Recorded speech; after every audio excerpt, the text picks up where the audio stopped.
కాళికాంబ శతకం పద్యం 9. రచన చంద్రప్రతాప్ కంతేటి.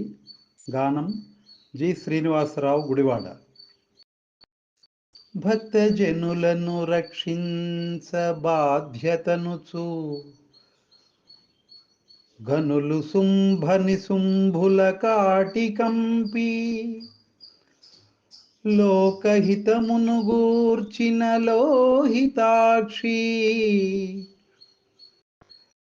కష్టములు దీర్చు మా తల్లి కాళికాంబ.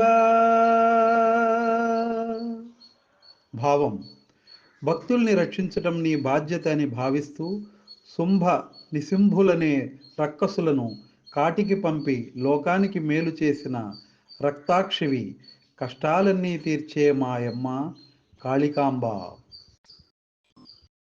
కోసం మా ఛానల్ని లైక్ చేయండి, కామెంట్ చేయండి, షేర్ చేయండి, సబ్స్క్రైబ్ చేయండి. Thank you.